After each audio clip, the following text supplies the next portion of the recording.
Hey, Barrett Edelstein here, your celeb expert and your Celeb Savant. Celeb Savant is a weekly entertainment show. We have long-form career retrospective type interviews with celebrities, singers, actors, and industry experts. For South African Brandon Basson, Reactor B is a production persona born out of a lifelong love for hardstyle and making music. Over time, his sound has sonically progressed across rave and bass genres, leading to tracks that offer listeners refreshing electronic versatility, impactful bass and break beats, with hardstyle elements and signature rave leads. A few highlights among Reactor's work includes Plight, a genre-bending collab with Box Kitty, a D&B Dreaming City remix for Tasha Baxter, and his Mariah EP released through Rubricate Records. Crowd favorites include Rave Lust, Power, Snap, and his most recent release, Bounce. Up next on Celeb Savant, we've got Reactor B. Where do we find you in the world? How are you doing and what's happening in your life? Thank you for having me. I am based in Cape Town at the moment, and I'm still in the studio at the moment. This is the studio that everything comes from, and this is where creativity, flows. Yeah. So now let's rewind all the way to the very beginning. At what age did you decide, cool, I want to be in the music or entertainment industry, and how did that journey progress to where we are today? Cool. I think it was around about at age 14 when I realized like something can come of passion. So before high school, anything like that, I stumbled across something called FL Studio. This is how most of the producers start here in Cape Town.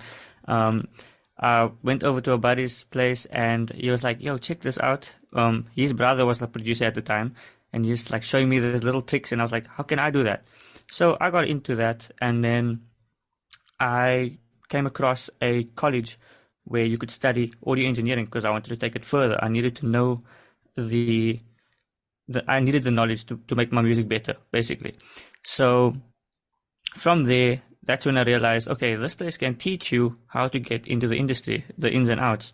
But my journey is very, how can I say, I've done a lot of different things when it comes to audio, just because I have a passion for music. And then it became a passion for audio in general.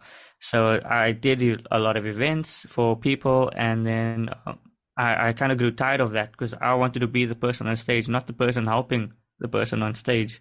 So from there, making music, putting it out, and then we are now, I think, a good couple years, maybe 7 years after studying, and still going strong. Yeah. Okay, so for those people who don't know, what does a person study in audio? Did you say audio engineering? Is that correct? Yeah, audio engineering. So what is studied in that? What subjects? What did you learn? Okay, so the fundamentals of basically how your ear works, that's the main thing. You need to know what frequencies and how your ear responds. That's for me is the most important thing. That's when you learn how to mix your music properly, right? And then also included in a broad spectrum of like categories of audio engineering, there's music production, there is live sound, which is one I was really into as well because of shows. I love shows. Post-production, how to do sound design for movies and things like that, and then radio as well. So I've done a good couple of radio ads and practiced on some radio shows as well. Yeah, to run my own shows. So that's a few of the things. Yeah. Obviously, sound and music is energy, and as frequency is the result of that energy and then how the body reacts to it. Am I correct in my understanding? Yes, basically. So our ear perceives certain frequencies at different levels, even though they could sound on the same level. So simply put. So I'm not sure if you know this answer, but does a person receive the frequency differently for a ballad compared to a rock song, compared to a dance song, compared to opera, for example? I would say yes. Yeah, it's a complicated one. Yeah, but I would say yes. Yeah. Yeah, and obviously each person has a different interpretation of each, which is interesting. So, okay, cool. Yeah. Now you're producing your own music, and are you still DJing at the moment? I am still DJing, yes. There's actually an event coming up next week, Friday or Saturday, yeah, which is like a first in Cape Town at the moment. So we're going to start small and then see what happens from there. What do you enjoy about DJing? What do I enjoy? I love the energy. I love giving the energy to the people on the dance floor. That's the best thing, yeah.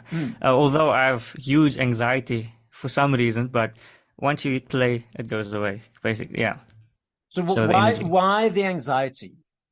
Is it mind talk or doubt, self-doubt, or what? It's more thinking about like the things that you can't predict. It's like there's lots of things that can go wrong. It's like all of a sudden your USB doesn't want to work. It's like you need to prep a lot.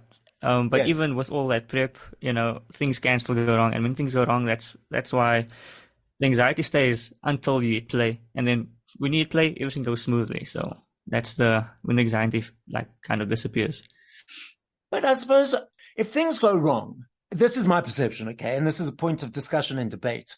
I don't feel that something's wrong because if a person learns from it and learns from that experience and it helps them grow, it might be perceived as wrong in the moment, but it's actually right because it's making you better, stronger, more powerful, more knowledgeable by going through that experience.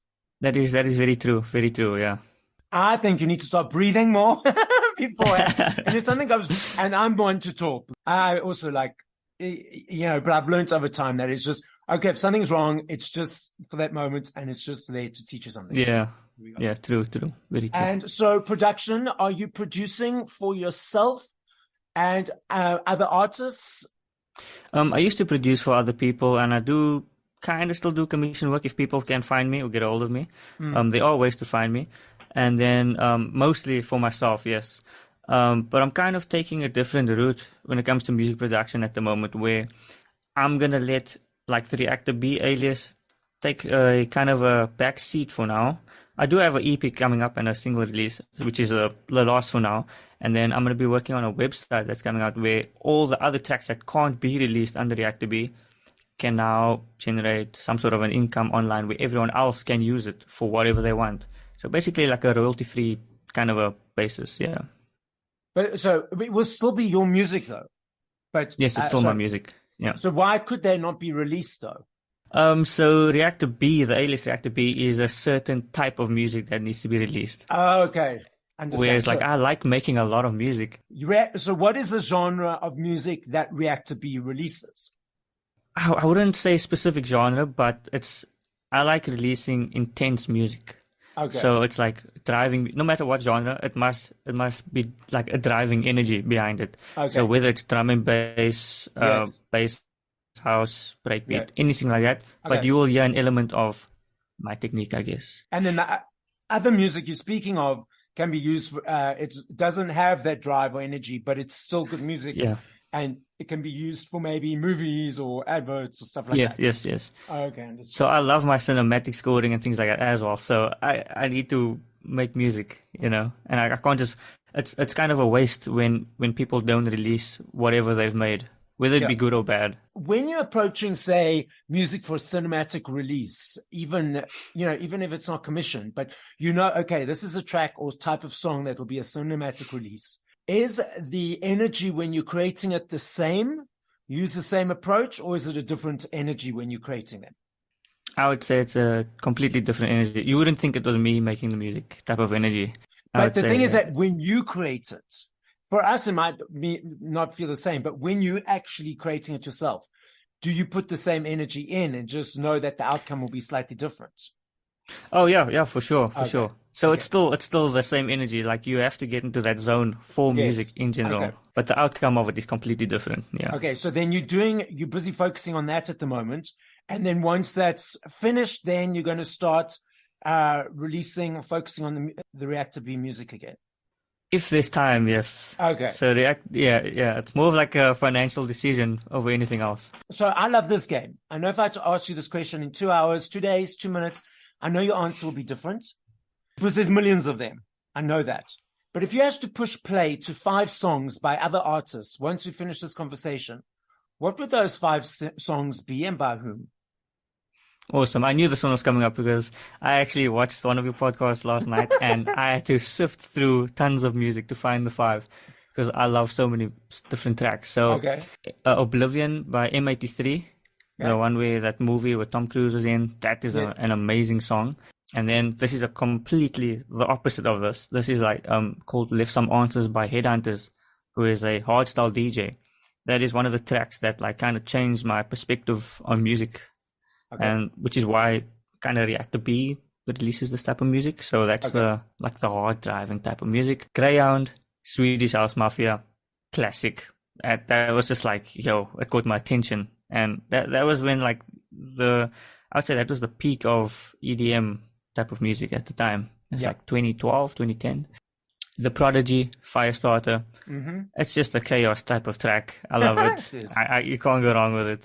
And then London Electricity, Just 1 Second, but specifically the Apex remix. That one is, if I'm having a bad day, I can listen to that and be calm afterwards. Okay. It's just like, it's a song that can take you on a journey. And unfortunately Apex, he passed away quite a while ago, so. Okay, now let's go back to DJing. Now, obviously, when you're DJing, you have to be able to read people as well, in the sense of, what's touching them, what's going well. Is that something that you've always been able to do, or have you learned over time? I've had to learn over time. I've made a lot of mistakes. So, I've had to learn it over time where, this is where the anxiety comes from, actually, where if I don't have enough music, then it's like, how do I change the energy of the crowd? For example, this one coming, it's a very specific event for specific music, very underground music. And I've never played an event like this. And the crowd in Cape Town is also very picky over music. So I'm a bit worried, but this is if they're coming to this event, it's the thing of like, they should know what to expect already. So therefore, I'm not going to be too stressed about it. Yes. But once again, I don't have enough music to change the energy because I'm not supposed to change the energy because of the type of event. That's one way of looking at it. I mean, for example, like, I totally agree, but if they're going to sort of a normal club, which is not a specific type of event or energy, it's a different scenario compared to this, because you have to have a balance of different types, different genres, different moods. And so it's just about learning. And, and the thing is that, like we spoke about earlier, if you make a mistake, it's not necessarily mistakes. Like, okay, cool, I know how to grow from that and learn from next time. Yeah, in a club, like a basic club, it's a different type of thing. It's like, what are they enjoying at the moment? And if you see they're not enjoying it, or if you want them to enjoy it, you got to have the right selection at the time for the right time versus like, don't go too hard too early, ease it in type of a situation. Yeah. How is it different? So for doing music for releases, what is the journey for that compared to when you do music for cinematic? I would say there's less pressure on me, because then it's like, I'm not sitting on all this unreleased music. I'm not going to feel like, are the people going to love this? Is the label going to want it or not? There's a lot less pressure when making the songs. It's basically freedom for me to make what I want, which is why I started making music in the first place. I myself personally don't like to be bound by a specific genre. But I kind of did that to myself by making Reactor B. So only myself to blame for that. But at the same time, I'm also learning elements by doing that to myself. It's like you're learning how to evolve from that to other genres as well and incorporate everything in one. Yeah. So you're saying that cinematic music is less pressure? Personally, yes. Because I suppose you get the brief, you get the type of movie, so okay, cool, this is a type of movie and this is a potential type of music. So it's very kind of structured and specific.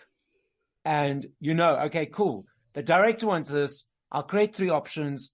If they want more, or I'll make more, or they might enjoy one of those, compared to releasing a song which is could potentially be anything, and the feedback may potentially be positive or negative. You don't know. Yeah. Okay. I would say it's just it's a personal take on it, I guess. Yes, I understand. I mean, if someone's if someone's giving you a brief, it's a lot easier to read versus like, okay, I'm gonna make this, and so many people are gonna hear it. What are they Yes. gonna think about it? What are they Yes. gonna think about me? Yes, yes, It's yes. I know I There's a shouldn't lot care of about that stuff, but there's a lot of vulnerability attached to it. Because yes, you're putting yes, yourself out there, and not only yourself, but your creativity, and that is very unique to each individual. So if there's negativity, it's very hard to, yeah, I understand as yeah. It's well. almost like a personal attack, even though it's not personal. But Exactly. like you can't take it quite personal. Yeah, Yeah, yeah. And then everyone will like say it's not personal. It's like, oh, but I feel it is. It's not me getting yeah, that. yeah. As a final message to the listening audience, what would you like to say?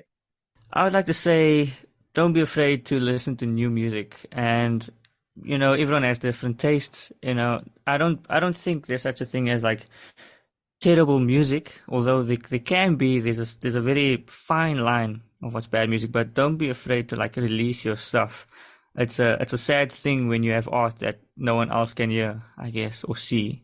So like let go of that, or whatever it is that you're keeping, let go of that.